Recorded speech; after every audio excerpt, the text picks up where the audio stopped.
The first horror game I ever played in earnest was Dead Space.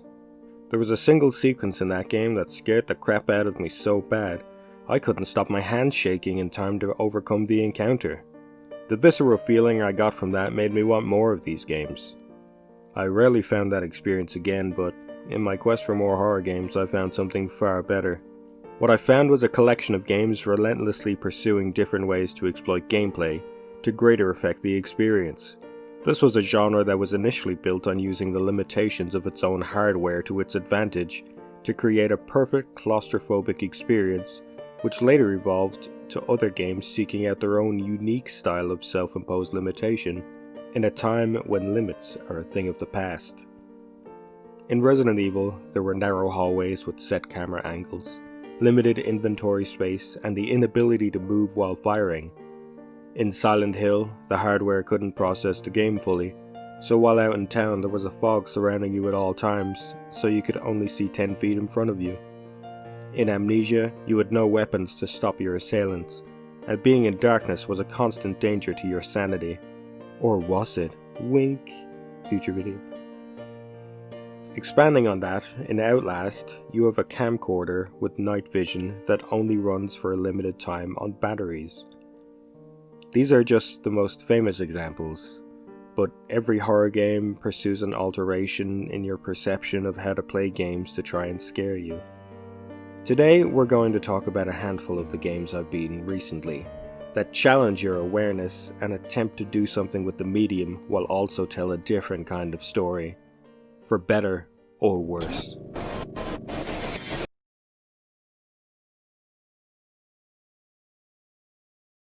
Today, an uncomfortable man gave me a job I didn't want. Lynchian is a word I've often heard to describe Paratopic.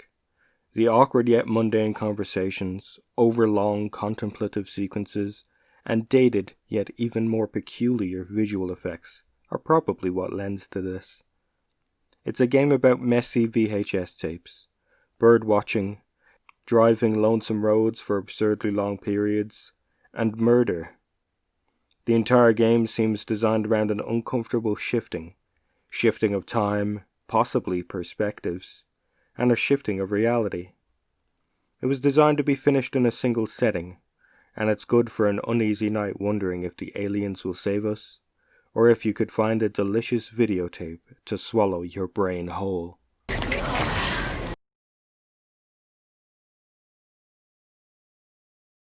Happy's Humble Burger Barn is a short donation-based game available on itch.io.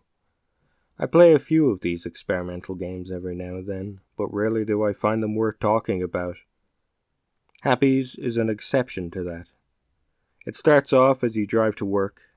You park your car and open up the restaurant, and from there it turns into a kitchen simulator. You can even take a smoke break, so it's incredibly realistic. Periodically, the lights will go out and you'll need to solve a problem, escalating to an extreme level and turning its own concept around completely before the end. I love the use of another genre to settle you into a routine, only to be torn out of it screaming because there's a fucking cow out here! I actually shit myself when I saw this the first time. I will say I'm disappointed it didn't push the kitchen sim further, but only because I didn't want the game to end. I was happily and frantically slapping burgers onto the grill in anticipation for what horrors will befall me next.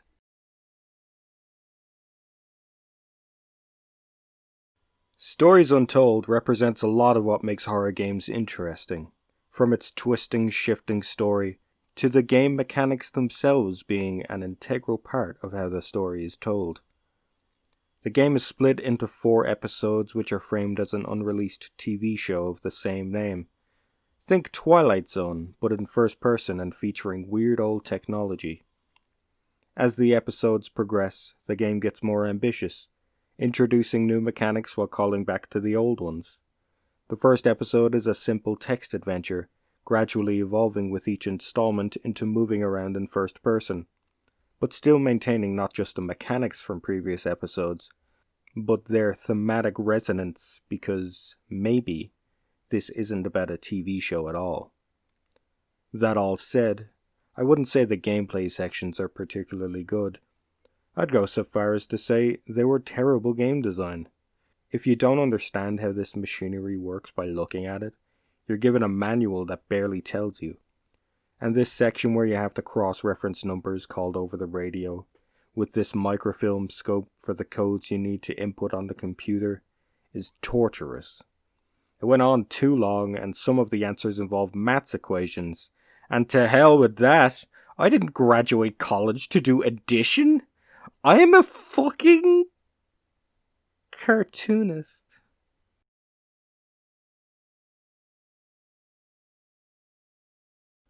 I have a sordid history with Master Reboot. After years of the game crashing on me on various PCs, I finally finished the game on PlayStation 3 and ultimately came to the conclusion that I don't like it.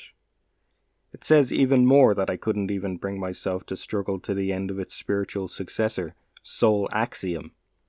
Soul Axiom itself is a greatly expanded and better looking version of Master Reboot, with a more confusing plot and frustratingly obtuse puzzles in some moments.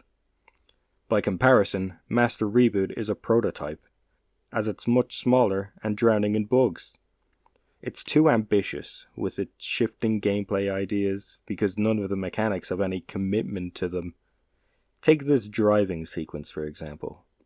I think the goal is to not get hit, but there's zero visual or audio feedback to denote it beyond the screen glitching out, and this screen popping up.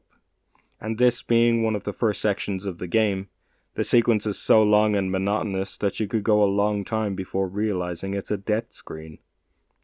Over the years, I've found games that try to encompass too much lose a lot when it comes to execution, and Master Reboot is no different. Conversely, the story is not ambitious at all. Master Reboot is set in a post-death cyber world where you can upload your consciousness to continue living after you're gone. Each section of the game is a memory being relived, both good and bad. It almost ventures into a philosophical treatise on the quantification of the human mind, an idea later explored by fictional games' Soma. It ends up just being about the developer's life and fixing her husband's murder, and also a virus? Man, I don't know. It ain't good, and beyond the introduction to the setting, all of this story is told by blue rubber ducks you find lying around, and badly drawn flashback images concerning the memories you're in.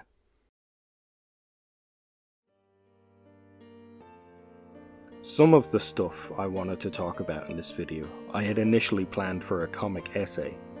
In fact, I just copy-pasted the script for its intro to use in this video. Since nobody reads my comics anymore, I've decided to adapt it for this channel.